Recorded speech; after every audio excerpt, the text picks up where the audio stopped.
Friends in Recovery, the Addiction Recovery Podcast, is brought to you by Genesis House and the Friends in Recovery community, a thriving network of individuals who are fighting back against the stigma of addiction and recovery. Join your hosts, the Podfather, Jersey Ed, as they break the silence and speak up about the real issues of addiction, treatment, and recovery. Friends in Recovery, the Addiction Recovery Podcast, is available on Facebook, Podbean, iTunes, and YouTube, 24 hours a day, 7 days a week. Now, here are your Friends in Recovery. Hey everybody, welcome to Friends in Recovery Podcast.com. I am the Podfather, Mike Miles, here with Jersey Ed. Hey guys, squinting and linting. God, the sun is killing me, guys. The sun. And I know, but the computer stuff, and I need to be vitamin in the studio. D. Vitamin D, it's good for you. Yes. What's you know, up, Podfather? Well, not much. You know who's with us, though, right? No, who? Our producer extraordinaire. Sweets. Oh, I forgot about that the one, guy. the only. That's right. Him. That's right. Forgot about him. Lurking and working is the That's new it. that's the Lurking and new working. phrase. I'm Right. lurking in the background, but I'm working really hard to make you guys sound and look fantastic. I hope you've had a nice Can you summer. make me look better than this? I will do whatever I can, but Good, we'll see. good. We'll see. No promises speaking, for you, Josie. Speaking of looking better, I want to tell you who our guest is. She'll take all the stuff off of us and go then back to her. Kristin Casey. She's the author of Rock Monster: My Life with Joe Walsh. It's an amazing book, guys. I read it and good Lord, man, it was just brought me back to some of those days times a million. So I can't wait to interview her. I've been reading this book and it's been by my side ever since. I'm like, good Lord. So when we'll have fun with it. When you're done reading, send it up, all right? I'll bring it up I when will. you come up. I'll bring all it right? up. Yeah, I'll bring All it up right. next week for you, Podfather. Right, so, because I'm reading boring stuff like Jonathan Livingston Seagull, and I've had a good summer. Yeah, I've read some good stuff. This book is not boring, let me tell you. I can't put it down. I'm actually done with it, but I can't put it down. But we're gonna have her talk about her crazy life and her new life actually too with good with everything. So, good. but yeah, no, Podfather, I'm good. The sun, sun's bothering me a little bit. I'm not in the studio. Spotty shit, but I'm sober. That's all that matters, Podfather. Every sunny day is a good day. I don't care what's going on. Exactly. Right. And speaking of staying sober, Friends in Recovery online meetings, 12 noon and 7 p.m. Eastern, Great daily. meetings. Every day we have Right. Podfather. You spoke on them in the How past. can you beat it? How can you beat it? I know. And I Look. host 2 of those meetings, and we have Friends in Recovery hosting the rest, and just people throughout. Please check out our Facebook page and for the meeting times and links that you can get on to get to those meetings. If you want any more information, just call me at 617-379-1163 or email me or email us at help@friendsandrecoverypodcast.com, and we'll get you those links. You can go on, like I said, go onto the Facebook page too. Anyways, so Well, I just want to say a couple things about this covert epidemic. Some positive things have come out of this. Obviously, brought families closer together. It's slowed life down for many people, and I think we all needed a break from that, especially with the crazy environment we're all living in. But more importantly, for people in the field, recovery field, whether you're a professional or you're just recovering or you see a professional, telehealth's been great. I think it's going to be something that's going to be very useful going forward. A lot of my clients that are agoraphobic don't want to leave the house. Who just don't have transportation. I think that's something that's very positive. And what you just said, Eddie, about meetings, 7 nights a week, you can tune in. So many people are just getting such a blast out of, sitting in there wherever, just zooming in on a meeting and getting some real good recovery. And I got to say that it's positive. I'll be honest with you, Podfather. I think I've been to more meetings in this COVID epidemic than I have ever been in my 26 years of my fucking recovery. I'll be honest with you. Right. I mean, I'm on every night, in every noontime meeting. We have a really good family on the Friends in Recovery online meetings. I mean, it's just we're actually going to meet next Sunday, not this Sunday, next Sunday, in New Jersey. And we're going to all have a live meeting. So we get people from all over the country. Get we to actually meet. have a woman. Right. Yeah, we actually have a woman that's going to possibly fly in from Arkansas to come to this meeting, and people from New York and New Jersey. We're going to do a live meeting, which is, it's amazing. And these are people, if this pandemic never happened, I would have never met these people, and I would never, my sobriety wouldn't be up here. I mean, this really, kind of skyrocketed our sobriety, the Zoom stuff. Yeah, absolutely. It's definitely a positive, and it shows you the strength of recovery, and and how close you can get to people without ever even meeting them. I mean, just by listening to their stories, just identifying with them. And I remember my sponsor. I've had the same sponsor for 34 years. He told me, don't judge people, just try to identify with them. And in the very beginning, and it's something that I've told my clients. I still do it today because. You're at a meeting, you're at the same meeting every Friday night, it's the same people, and after a while, you feel like it's getting stale. So anyway, I think it's good stuff that's going on with this. These Zoom meetings. Yeah. Sweets, what's your thoughts on that, all Sweets? Well, I like what you said. I mean, the idea of meeting people you wouldn't normally meet. I think it's definitely harder for me. I look at it like school. You know what I mean? There are certain people who can do online classes and certain people who can't. Some people need the school environment to actually sit down and concentrate and focus, and the fellowship of school, meeting other students and being in class and talking to the teacher. And then there are folks who thrive doing online classes. They can manage their time appropriately. They can show up to the meetings. They can engage through video and stuff like that. There are people who can't. So I like that both are available options. And I actually saw an article just the other day. I think that that telehealth was now being made a permanent option. Right. Really? Which is I think the Trump just made an executive order to keep telehealth, which I'm hoping that carries on because it is a huge tool that connects people that couldn't normally otherwise connect. Absolutely. Right. And insurance companies are going to continue to pay therapists for doing this, and I think that's going to be very helpful too. A lot of people just can't afford to pay out of pocket, and if they have insurance and it'll cover this, that going forward, I think that's going to be a big plus for the recovery field. Absolutely. I was hesitant. I'm actually doing therapy myself, and I'm doing telehealth, and I was hesitant in the beginning. I was like, no, but it's still available, and I decided to try it, and I'm not gonna lie, I like it. Yeah, I do too. I agree with you on that.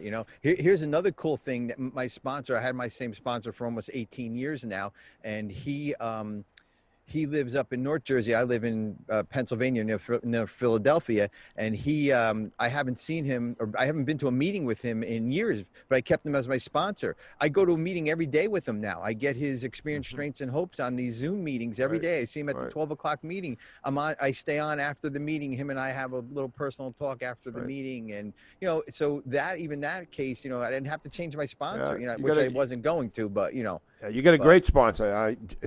We had him on as a guest, and we did. Yeah, he's a real good dude.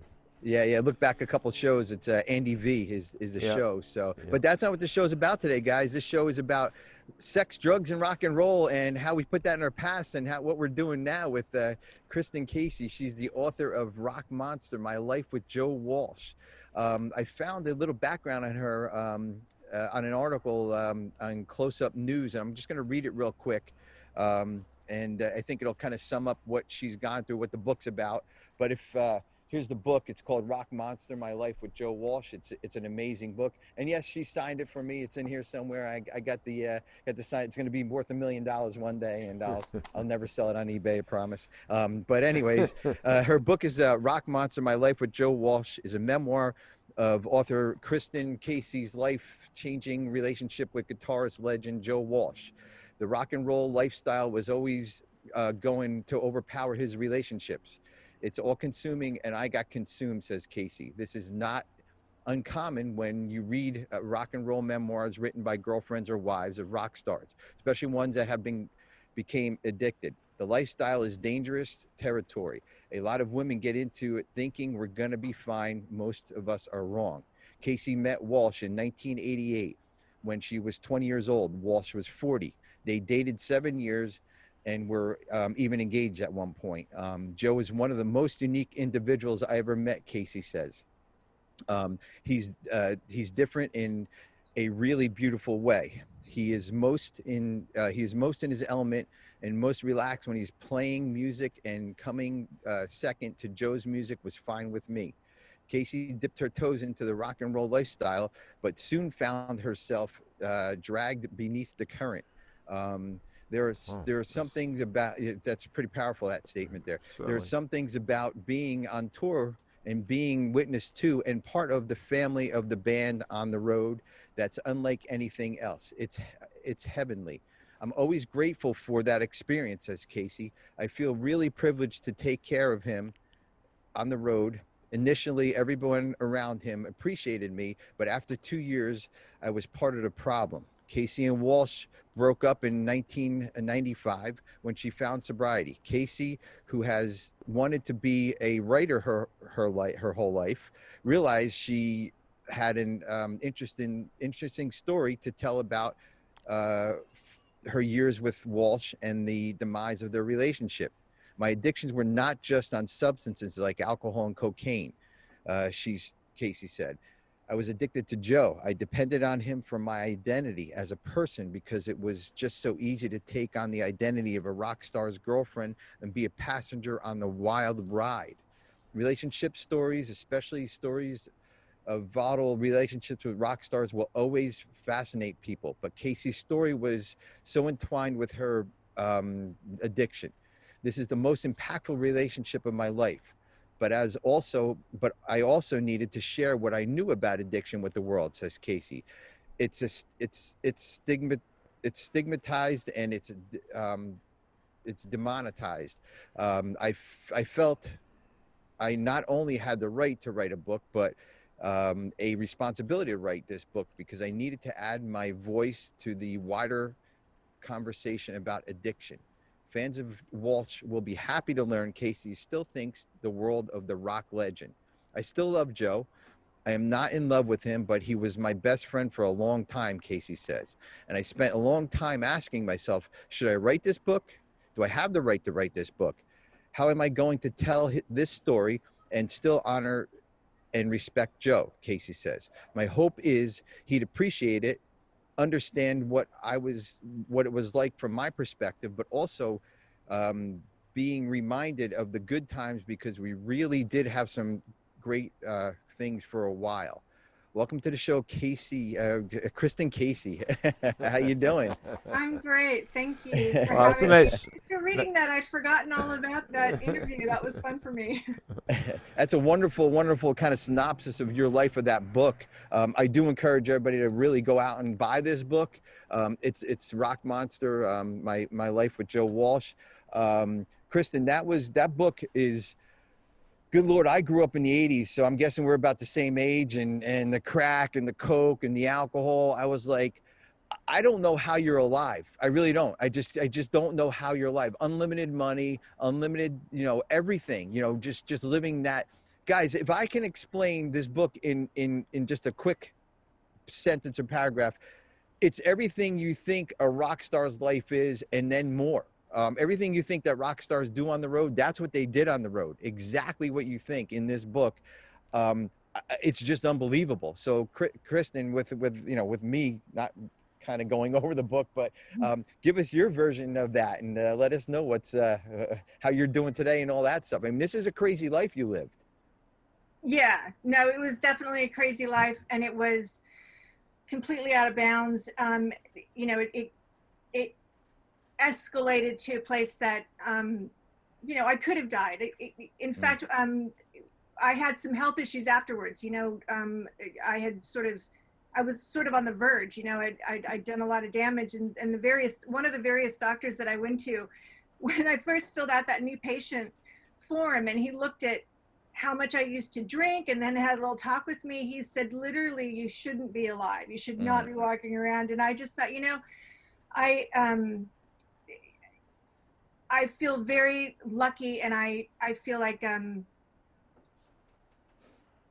because I lived that, I kind of had a responsibility to make the most out of my life, and so in a way, everything that I went through has made me much more engaged and grateful and happier, despite all the struggles, health-wise and emotionally and all of that. I think I'm a different person than I would have been had I not gone through all of that. I think I'm a better person. I think I'm a wiser person and a more spiritual person for sure.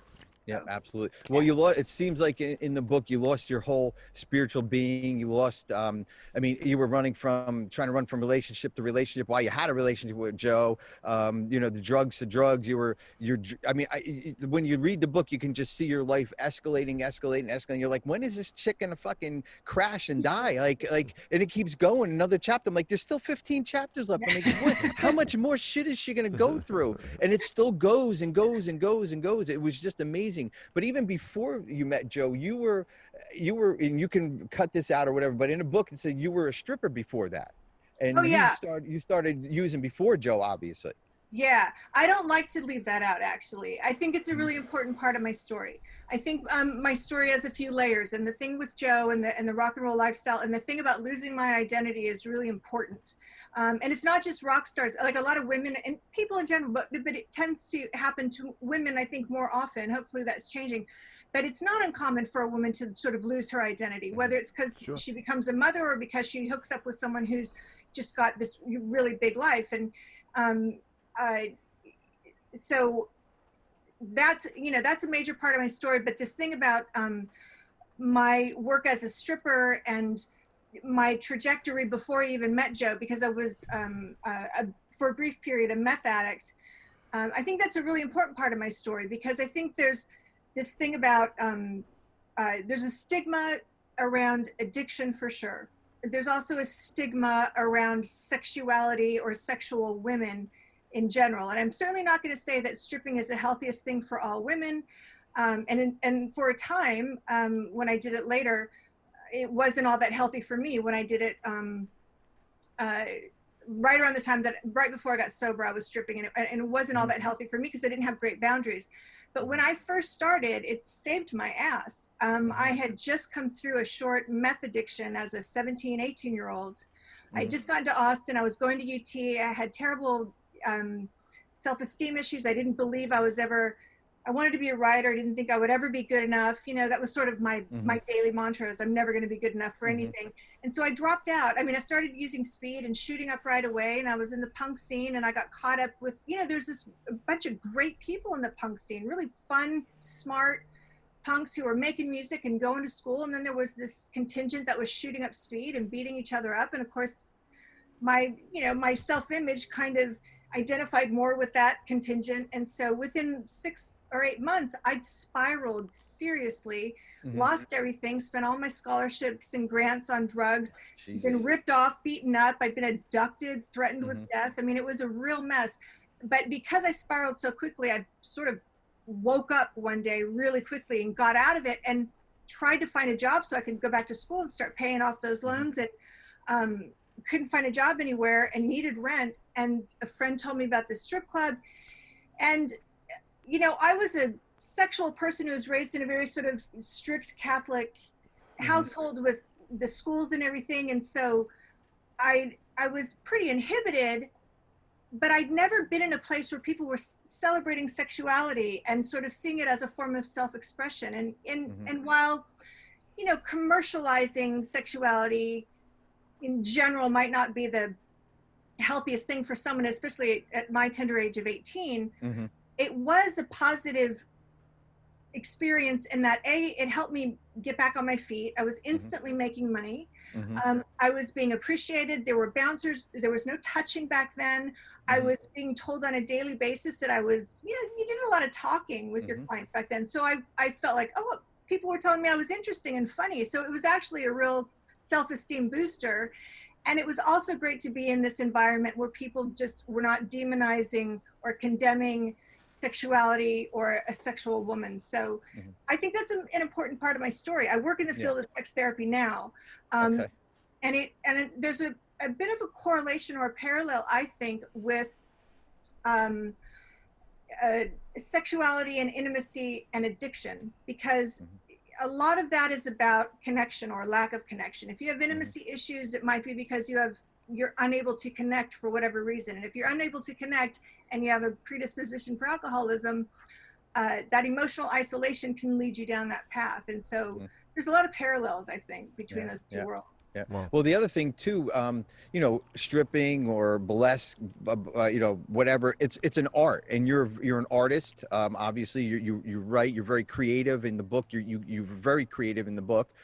Different ways through Polaroids, and I mean, this book is insane. It really is insane. I mean, you guys, I really got it. You guys got to read it. But let me ask you this real quick. You know, most people think, oh, she has daddy issues. She has daddy issues. In the book, from what I read, you really had mommy issues. Mommy was very not there for you, and very like short and curt, and this is it, this is how it is, and she made you poop in the water one time, or I mean, there's this crazy stories that you really didn't bring up your dad too much. More, it was more your mom in this book, and My even mom throughout and I- the book. Yeah, my mom and I had a very tough time of it. And I'd like to say right off the bat, like, I love my parents to death, and we have a really great relationship now. Good. But my mother was, you know, her generation, and, you know, we're sort of, my family, my ancestry is Northern European, and they settled in Minnesota and North Dakota, and they were farmers, and they, you know, Scandinavian, you kept your emotions to yourself. You just, you know, if you have a problem, go milk a cow. We don't have, you know, nobody wants to hear about it. All right. And so I was raised with that ethic. And my mom had, you know, 4 kids, like she had 4 kids by the time she was 25 or 23, I guess, or no, 27.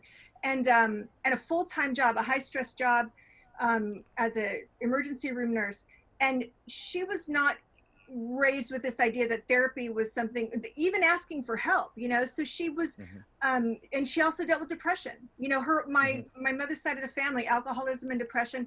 So when I was born as the 3rd in a row, and my older 2 siblings were, you know, really sort of sweet and quiet, and I came along as just the loud redhead, we butted heads instantly. And my mom tried to, you know, she did her best, and she did some things amazingly, but she was hypercritical. That was part of her disciplinary style.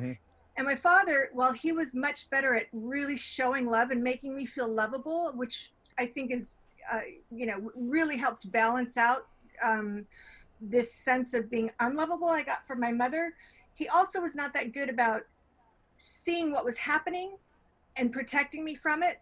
So I do actually consider myself to have, in a way, a little bit of daddy issues. And in fact, the stripping thing comes up again there, because I feel like every time I would like score a dance from a customer versus him getting one from her, in a way, it was like me getting attention from my dad, you know, versus him siding with my mother. There's a whole dynamic, you know. I'm sure. Yeah. There's But- only so much you can write in a book, though. Yeah, right. Exactly. I got another book probably in me about that. But Cool. so my mom and I, we butted heads my whole life, and I just, I coped with that. I started drinking at around 15. I started getting really rebellious. I tried to win her love for like 12 years. And then from 12 to 15, I was kind of just like, screw you.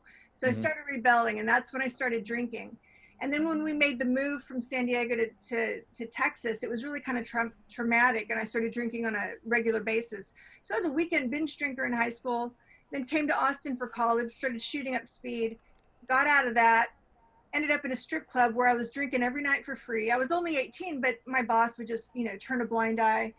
And then I met Joe at 20. I was actually going back to school, kind of really trying to get my act together, and finally sort of developing my own identity. You know, that thing you're supposed to be doing in your teens, I started doing around 19, 20, which is like, who am I? Well, I'm a sexual woman, I'm a creative woman, I'm a writer, I'm a little rebellious and very political, very outspoken. Started owning all of these traits that had kind of been smothered in me as a kid that my mom didn't appreciate. And then I met Joe and got so swept up in his world and my identity as his girlfriend that all of those traits that made me unique and individual started to, you know, I just started to let them go. Instead of building on them, I just let them go and created a whole, you know, shadow identity instead. You're so, you know, I'm just gonna say, you're just so well spoken. It's so interesting listening to you. This is good stuff. Thank you. Good. Yeah, very good. So, of course, we want to hear a little bit more about your life with Joe and all that stuff, because that's the juicy part, and Right. of course the recovery. So we're going to take a quick break here. We'll get into the little bit of what happened on the road, and is Joe still in contact with you? How your life is now, recovery, and all that stuff. And Podfather, you want to take us to the commercial break? Sure. Friends in Recovery podcast. We'll be right back. Since 1992, Genesis House has been helping real people heal from addiction on their private recovery campus in beautiful Palm Beach County, Florida. Their family-owned program is accredited by the Joint Commission and offers detox and dual diagnosis treatment in a comfortable and confidential setting. At Genesis House, they focus on treating the underlying causes of addiction. Their comprehensive approach includes psychiatric care, individual and small group therapy, trauma healing techniques, and holistic care including yoga, massage, and animal-assisted therapy. After treatment, their clients enjoy the lifelong support of a nationwide network of Genesis House alumni. Call Genesis House today at 1-800-737-0933 to speak with someone who understands.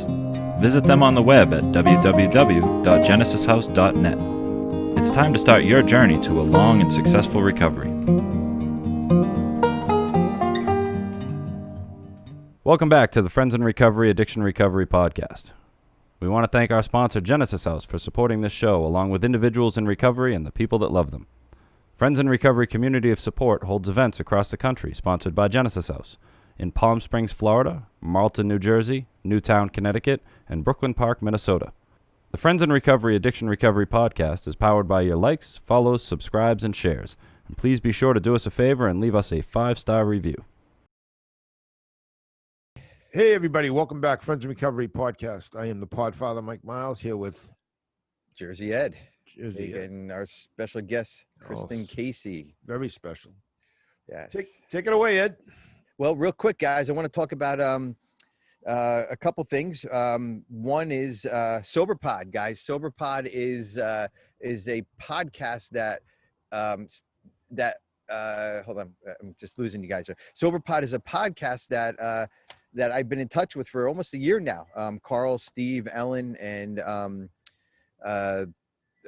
Chelsea out in the West Coast, and they always give us a shout out every show, and I like to give them a shout out because it's kind of respectable. And Carl is a firm believer in our meetings, and Carl loves our show too, and he's been on this show a couple of times. So SoberPod, guys, look for him in anywhere you get your podcasts from, and check him out. Tell him that Friends of Recovery sent you, and tell him we said hello. So Kristin Casey is our guest today on Friends in Recovery podcast, and she wrote a book called Rock Monster, My Life with Joe Walsh. And you know what? Like I said at the beginning of the show, anything and everything you think of a rock star's life and his girlfriend that's what they did. And she did it really, really well. Let me tell you, I mean, she and Joe really went above and beyond the call of duty in this book.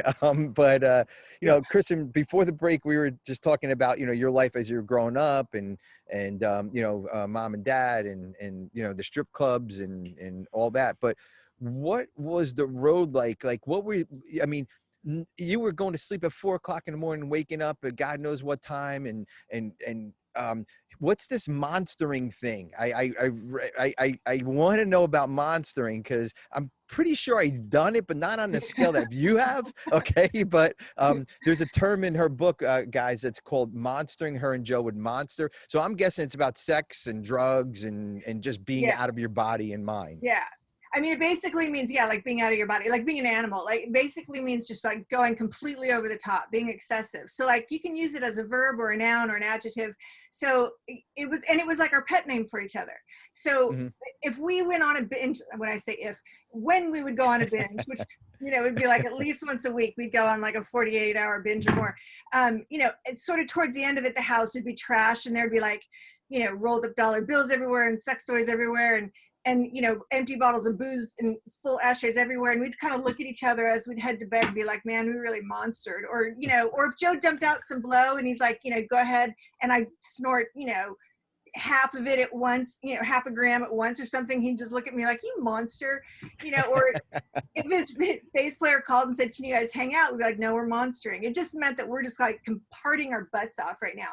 And, it was sort of a term of affection in a way, you know, and or an acknowledgement of the fact that, you know, we were completely out of bounds, but it was just like a, you know, a little running joke between us. So it wasn't an insult. And the name of the book is sort of, it's a play on words because, you know, Joe was a rock star and he was a, you know, party monster.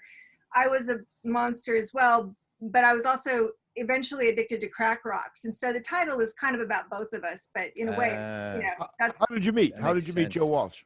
So I was stripping with this friend of mine, Vicky, and she had been dating his bass player. She'd met them at an autograph signing when they'd been in town like the year before in Austin, Texas. And Joe had a girlfriend at the time.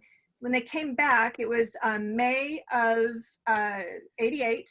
He was 40, I was 20, and he was here to play a festival. And I'm working that night with my friend Vicky, and she had told me she was dating this, you know, bass player, but you know, I was 20 years old. I didn't really know the name Joe Walsh. I'm sure she told me his name. It didn't mean anything to me. If she just said he was with the Eagles or something like that would have clicked.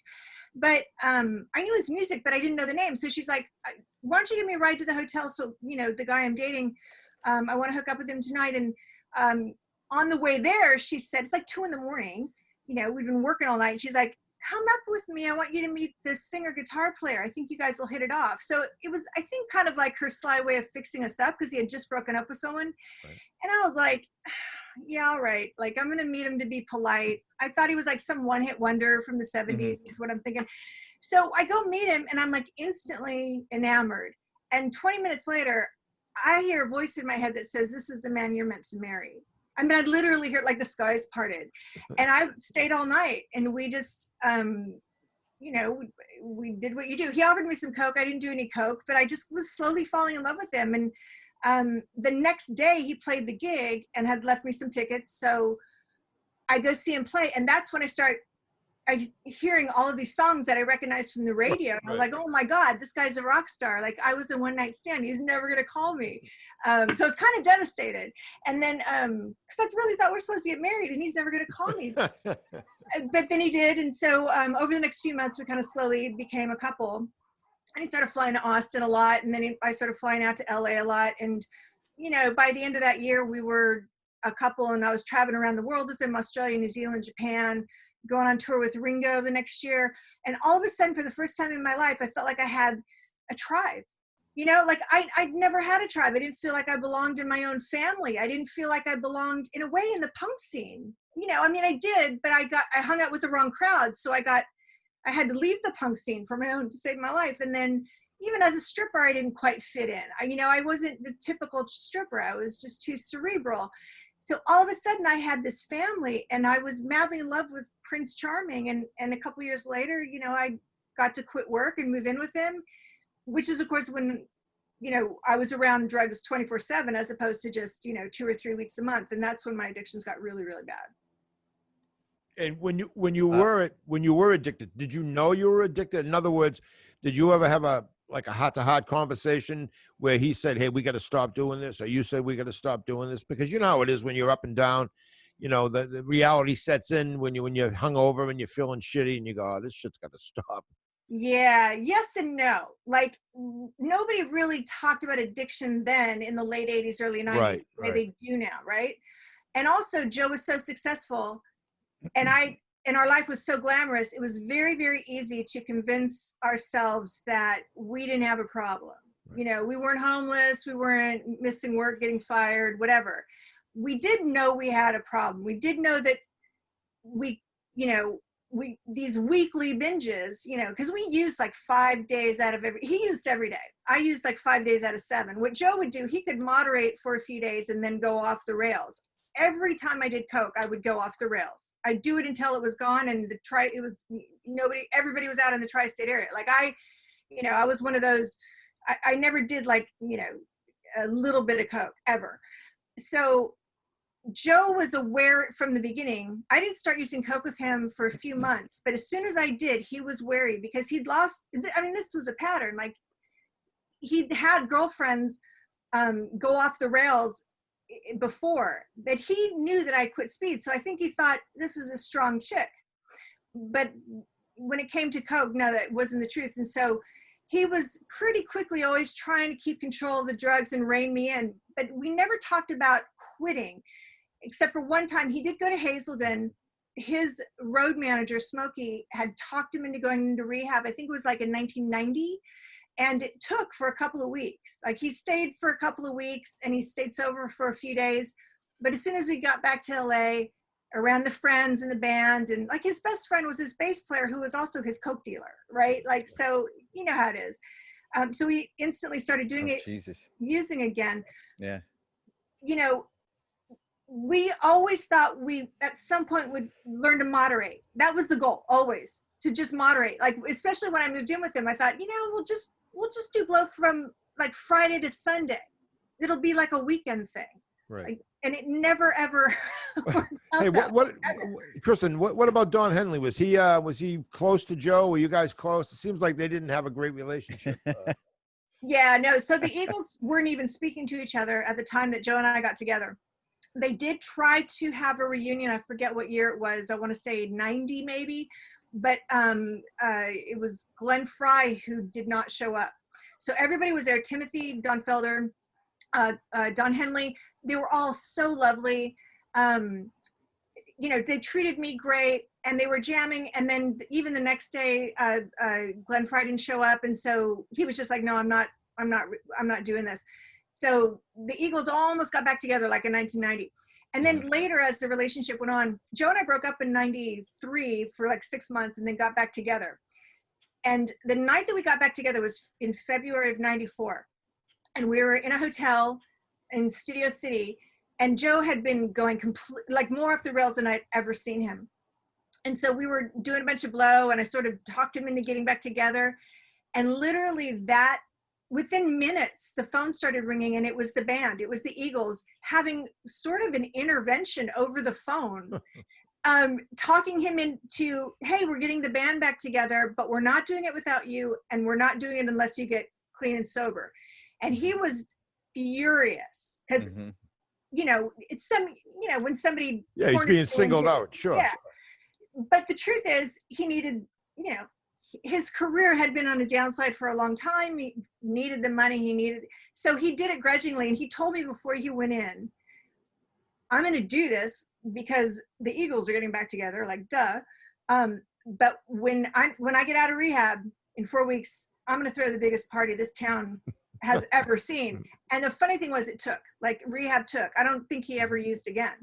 I, on the other hand, I didn't use coke much after that, but I didn't go to rehab. And so my drinking problem, especially once the coke was gone, once he stopped paying for the coke, I just sort of doubled up on my drinking, which is pretty heavy. Anyway, so that last year we spent together from spring of 94 to 95, I was on tour with him and the Eagles a little bit, but basically we were just going two separate directions because my drinking was getting out of control and he was just really taking to sobriety.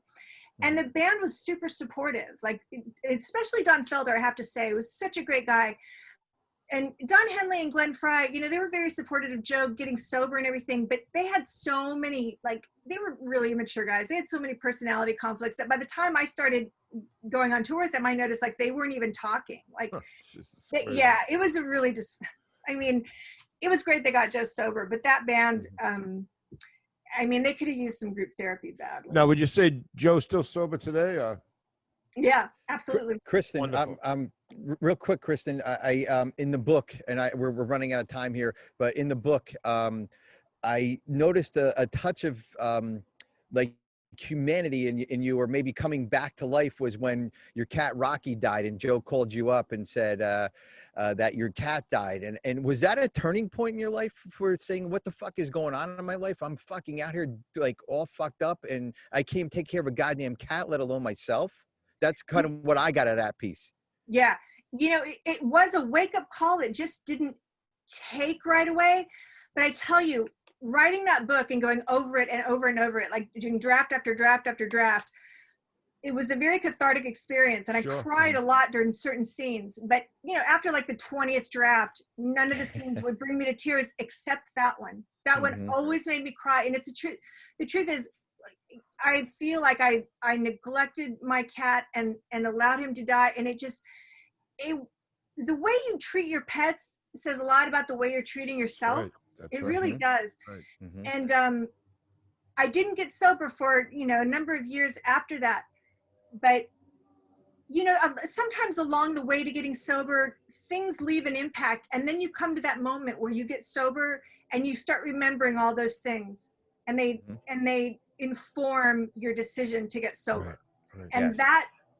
that incident informed, and Joe we were on the outs at that time. And when Rocky died, he felt so bad for me that he was like, come home. And It's like a we child. got back together for like 24 hours. Didn't last that long. Yeah. I'm a Yeah. cat Well, person, Yeah. Are Yeah. you? Papa, you're a cat. Yeah, that's it. I have can 5 feel it. dogs here. I have can 5 feel it. dogs here, and I have a dog named Rocky. And when I read that part, I'm like, this is when it's probably got Right. real. And Right. I don't want my Rocky to ever die, but it'll happen. And thank God I'm sober today. Thank God we're all sober today. Yeah.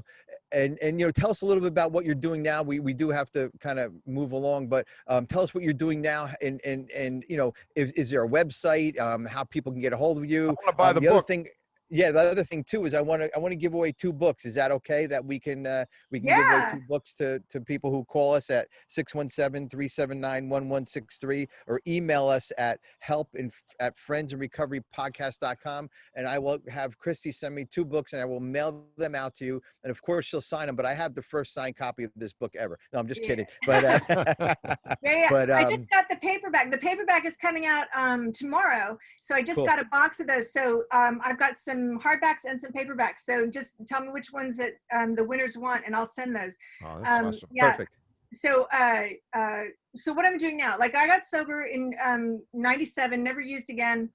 Joe and I did actually stay in contact, like off and on. Saw him a couple of times. We even talked about dating again last time I saw him in 2006, but then he met his current wife like kind of shortly after that, and so it never happened. And then we lost touch in 2011. But once you get married, that happens. You don't talk to the single ex-girlfriend anymore. So I mean, I don't blame him. I understand that. So Yes. Has he commented about the book at all? Or I've not heard a word, but that's not Joe's style. It's I don't know how he feels about it, honestly. My guess is that he's probably ambivalent. He probably has maybe some positive feelings and some not so positive feelings. I don't know. He hasn't said anything. Okay. But in that time, my journey, in fact, my next book is going to be about my first 10 years sober, because my journey, once I got sober, I mean, I had a really low bottom, as Jersey has mentioned. So I had a lot of health issues and I had a lot of emotional issues. I had a fear of intimacy that was so massive because I was terrified I was going to do the same thing again, like lose myself in a guy.